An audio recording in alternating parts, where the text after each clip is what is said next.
नमस्कार मित्रों, आप कैसे हो? अच्छे होंगे। मैं कैलाश भट्ट आज फिर आपके साथ जुड़ चुका हूं और आज का विषय कुछ खास होने वाला है। जो जीव धरती पर आया है वह जीव को एक दिन जरूर जाना है, चाहे वो मनुष्य हो, पक्षी हो, जीव हो। यह अटल सत्य है। इस अटल सत्य को कोई भी नहीं झुठला सकता, क्योंकि भगवान कहते हैं जो इस धरती पर आया है उसे तुरंत एक दिन जाना ही है।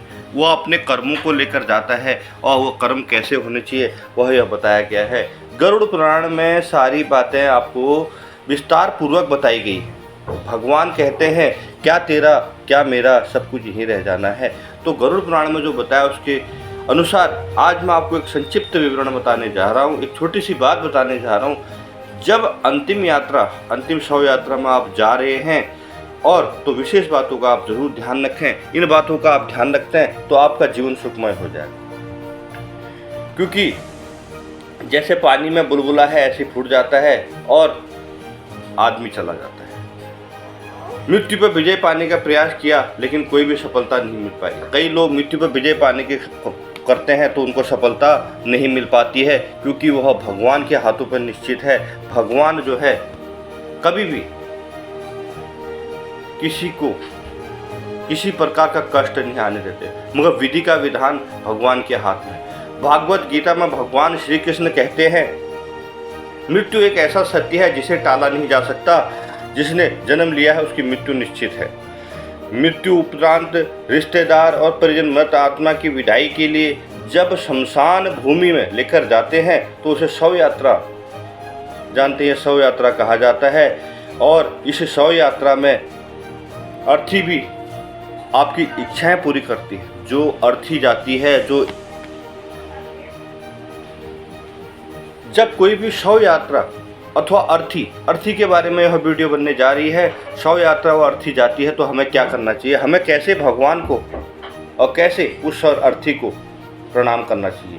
अर्थी जा रही दिख रही है तो आपको हाथ जोड़कर प्रणाम करने चाहिए और मुंह में शिव का जाप करें। इस संदर्भ में शास्त्र में कहते हैं जो मृत आत्मा संसार छोड़कर जा रही होती है वह अभिवादन करने वाले व्यक्ति के तन मन से जुड़े सभी संताप को हर कर अपने साथ ले जाती है। जो गलत कार्य है, जो अच्छे कार्य हमने कर रखे हैं उनका हमें फल दे के जाती है, और जो बुरे कार्य है वो सब लेके जाती है।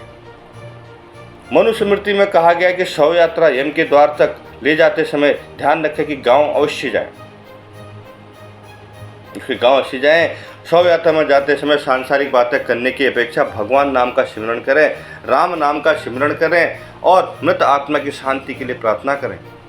मृत आत्मा के लिए भजन करें और मृत आत्मा को सुख शांति के लिए उसे शमशान घाट तक अर्थी का कंधा दें। अर्थी पे कंधा देना सबसे बड़ा कार्य माना गया है संसार में, उससे बड़ा कोई कार्य नहीं है। 2 कदम आप अर्थी पर चलते हैं तो वही सबसे बड़ा कार्य। गरुड़ पुराण में भगवान विष्णु जी ने कहा है कि सदैव उन लोगों के शरण में जाएं जो अच्छे कार्य करें। ब्राह्मण की अर्थी को कंधा देने से व्यक्ति जितने कदम चलता है उसे उतने यज्ञ का लाभ मिलता है। कोई ब्राह्मण पंडित आदमी खत्म हो जाता है और चल बसता है तो उसे आप कंधा देते हैं, यह समझ लो आपने यज्ञ कर लिया। साधारण जल में डुबली लगाने से पवित्र हो जाता है। इस तरह जो ब्राह्मण को आप कंधा देते हैं तो जो साधारण जल में जो डुबकी लगाते हैं वह भी गंगा बन जाती है, वही भी पवित्र हो जाता है। इसलिए ब्राह्मण कहीं भी आपको लग रहा है कि शव यात्रा जारी है तो ब्राह्मण के उसमें कंधा जरूर लगाएं। अर्थी को कंधा देने से यज्ञ का समान पुण्य लाभ मिलता है। आप अर्थी को कंधा दे रहे हैं, किसी भी अर्थी को आप कंधा दे रहे हैं तो यज्ञों जैसा पुण्य मिलता है और भगवान उसकी रक्षा करते हैं। मृत आत्मा उसके लिए शांति प्रदान करती है, उसके दुख हरती है, उसके कष्टों को हरती है। तो आप भी अर्थी को कंधा देते समय दोनों हाथ जोड़कर पहले प्रणाम करें, नमस्कार करें, सिर झुकाएं। उसके बाद अर्थी के साथ साथ शमशान घाट तक जाएं, उनको शांति और सद्भावना के साथ उनका आदर और सम्मान कर हाथ जोड़कर उन्हें एक लकड़ी का टुकड़ा अर्पित कर अपने नियत काम में लग जाएं। क्योंकि जो इस तरह के कार्य करता है, जो इस तरह के अंतिम विदाई में कार्य करता है, भगवान उसे कभी भी अकेला नहीं रखते। भगवान उसकी सदैव रक्षा करते हैं। मृत आत्मा जाते जाते उसके सारे कष्टों को दूर कर देती है। कहा गया है जो अर्थी को कंधा देता है सबसे बड़ा संसार में वही व्यक्ति है। अंतिम समय में जो आपके साथ जाता है सबसे बड़ा व्यक्ति वही है। यही जीवन का सत्य है, यही जीवन का सार है। शव यात्रा में जरूर जाएं। गरुड़ पुराण में कहा गया है जो इस तरह के कार्य करता है मैं उसे जो है कभी अकेला नहीं छोड़ता हूँ। और आप भी को मेरी यह वीडियो कैसी लगी जरूर बताएं, क्योंकि भगवान विष्णु द्वारा रचित इस सृष्टि को कैसे भगवान चला रहे हैं, कैसे हमने कार्य करने हैं, यह कर्म के आधार पर ही सब लिखा गया है।